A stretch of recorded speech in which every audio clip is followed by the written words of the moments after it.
Hello everyone, welcome you all to the net pharma. So आज की हमारी video है about pharmaceutical engineering introduction. So वैसे pharmaceutical engineering क्या है? It is a branch of engineering focused on discovering, formulating and manufacturing medication as well as analytical and quality control processes. Is utilizes the field of chemical engineering, biomedical engineering and pharmaceutical sciences से simply अगर हम बात करें तो pharmaceutical engineering word से हमें पता चल रहा है कि यानी कि ऐसी कोई ब्रांच जिसमें हम टोटली फोकस करेंगे किसी भी ड्रग की डिस्कवरी के बारे में, कैसे वो उस ड्रग की डिस्कवरी हुई है, कैसे उसको फॉर्मुलेट किया गया है और कैसे उसकी मैन्युफैक्चरिंग प्रोसेसिंग हुई है पूरी, यानी कि मशीनरी वर्क पूरा का पूरा जो भी आता है जिसको हम यूनिट ऑपरेशन भी बोलते हैं एक सब्जेक्ट, वो अंडर आता है इस दिस फार्मास्यूटिकल इंजीनियरिंग के। उसके साथ साथ हम एनालिटिकल और क्वालिटी कंट्रोल प्रोसेसेस को भी स्टडी करते हैं। एनालिटिकल मतलब जिसमें हम एनालाइज करते हैं, जिसमें हम जांच करते हैं कि कोई भी फॉर्मुलेशन कैसी बनी है या उसकी क्वालिटी कैसी है, उसको कंट्रोल करने का जो प्रोसेस है। See quality control is a process जिसमें अगर कोई भी हमने फॉर्मुलेशन बनाई है, अगर उसकी क्वालिटी में कोई भी डिस्टर्बेंसेस हैं, उसको अगर हम कंट्रोल करना चाहते हैं, so it is known as a quality control processing, यानी कि किसी भी तरह की गड़बड़ी को या एरर को जब हम मिनिमाइज करते हैं। It also utilises the field of chemical engineering, biomedical engineering और फार्मास्यूटिकल साइंसेज। तीनों को यूटिलाइज करके जो फील्ड बनती है उसको हम बोलते हैं फार्मास्यूटिकल इंजीनियरिंग।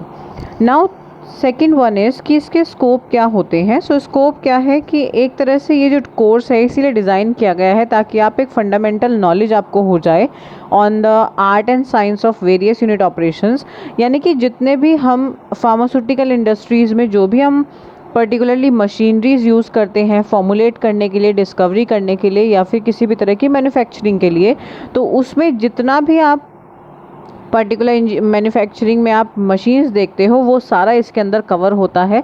सो एक तरह से हम कह सकते हैं कि pharmaceutical engineering topic is related to the pharmaceutical industries. Now we will study about what are the objectives we have to see. So इसमें आता है ऑब्जेक्टिव्स में सबसे पहले कि upon completion of the course student should be able, यानी कि जब वो इस कोर्स को कर चुके हों, फार्मास्यूटिकल इंजीनियरिंग जो कोर्स होता है, अगर आप उस कोर्स को कर चुके हैं और आप उसके स्टूडेंट रह चुके हैं तो आप उसके बाद क्या कर सकते हो कंप्लीशन के बाद। तो उसमें पहला टॉपिक आता है आपका to know various unit operations used in pharmaceutical industries, यानी कि आप उसमें पता करोगे कि जितने भी यूनिट ऑपरेशंस या जितनी भी मशीनरीज यूज़ होती हैं फार्मास्यूटिकल इंडस्ट्रीज़ के अंदर वो कैसे काम करती हैं और कैसे उनको यूज़ किया जाता है।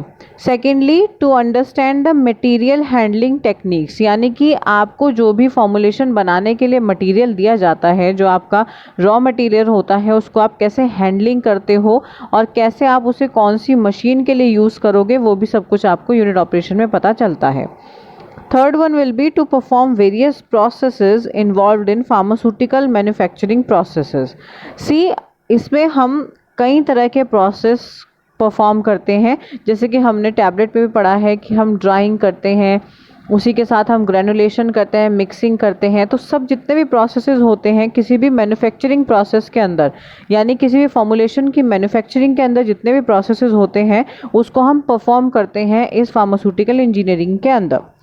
फोर्थ है to carry out various test to prevent environmental pollutions. See, ऐसे बहुत से टेस्ट होते हैं फॉर द क्वालिटी कंट्रोलिंग कि आप उनको चेक करोगे कि कहीं किसी भी फॉर्मुलेशन के अंदर कोई भी एनवायरमेंटल पोल्यूशन ना आए, कोई भी एरर ना आए, कोई भी इम्प्योरिटीज़ ना आए। तो उसके लिए जब आप कोई भी टेस्ट परफॉर्म करते हो वो भी सब कुछ आते हैं आपके फार्मास्यूटिकल इंजीनियरिंग के अंदर।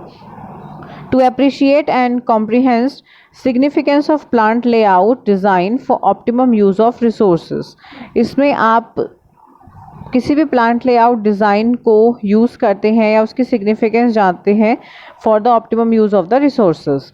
To appreciate the various preventive methods used for corrosion control in pharmaceutical industries, यानी कि किसी भी मशीन के अंदर आपको अगर कोरोजन कंट्रोल करना है, किसी तरह से उसको जंग लगने से बचाना है, तो आप उसके लिए कौन से मेथड्स अप्लाई करोगे, वो भी हम सब कुछ पढ़ते हैं इस फार्मास्यूटिकल इंजीनियरिंग सब्जेक्ट के अंडर। सो ये कुछ उसके ऑब्जेक्टिव्स हैं जिसमें मेनली आपने अगर फोकस किया हो तो उसमें यूनिट ऑपरेशन जो है वो बार बार रिपीट हो रहा है। सो यूनिट ऑपरेशन भी फार्मास्यूटिकल इंजीनियरिंग को कहा जाता है।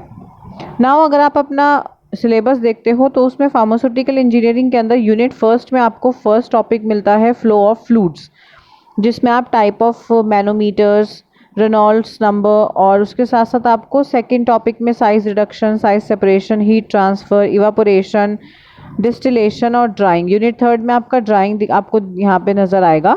सो ये कुछ ऐसे टॉपिक्स हैं जो कि मोस्ट इंपॉर्टेंट टॉपिक्स होते हैं फार्मास्यूटिकल इंजीनियरिंग के, और आपको पढ़ने हैं ये एज अ सिलेबस।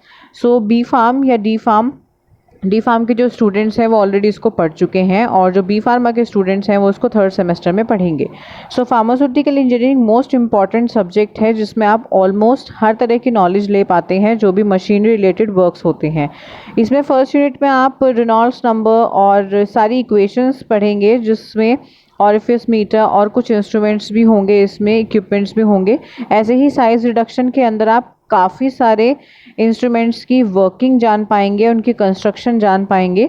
जिस भी तरह की मील्स होती हैं, एनर्जी या बॉल मील्स होती हैं, किसी भी तरह की ग्रेनुलेशन के लिए हैमर मील्स होती हैं, वो सब कुछ आप जान पाएंगे सेकंड वाले में, जिसमें साइज रिडक्शन यानी कि हम किस तरह से किसी भी फॉर्मुलेशन का साइज़ रिड्यूस कर सकते हैं। ऐसे ही साइज सेपरेशन, कैसे भी आप बड़े पार्टिकल्स को अलग कर सकते हो, छोटे पार्टिकल्स को कैसे अलग कर सकते हो। सो साइज़ को आप कैसे सेपरेट कर सकते हो, उससे रिलेटेड जितने भी आपके पास सेपरेटर्स होंगे वो आप साइज सेपरेशन में पढ़ोगे। सेकेंड यूनिट में आपका आता है heat transfer. Heat transfer mechanisms में भी आप कंडक्शन, कन्वेक्शन और रेडिएशन पढ़ेंगे, और ऐसे ही आप इवापोरेशन में टाइप्स ऑफ इवापोरेटर्स पढ़ोगे कि कितने तरह के आपके इवापोरेशन टेक्निक्स होती हैं, कितनी तरह के आपके इवापोरेटर्स होते हैं।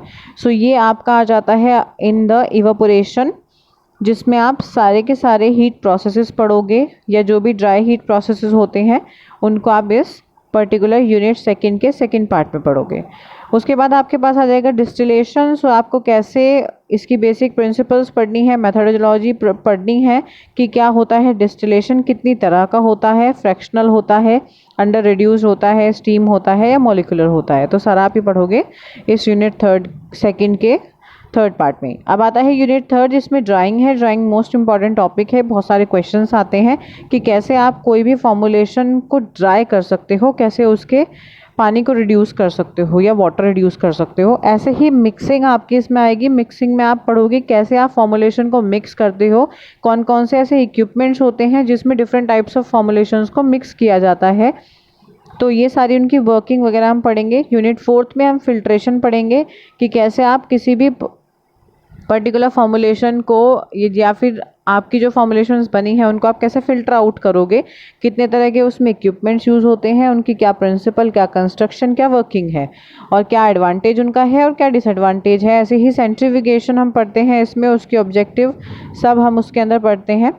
कितने टाइप्स के सेंट्रीफ्यूजर्स होते हैं वो भी हम इसमें पढ़ेंगे। यूनिट फिफ्थ में हम materials of pharmaceutical plant construction, corrosion and it's prevention, ये पूरा टॉपिक पढ़ेंगे, जिसमें हम factor affecting during material selected for pharmaceutical plant construction. इसी तरह से हम थ्योरी ऑफ कोरोजन, कैसे कोरोजन होता है और कैसे टाइप्स ऑफ कोरोजन होते हैं फेरस या नॉन फेरस मेथड्स के थ्रू।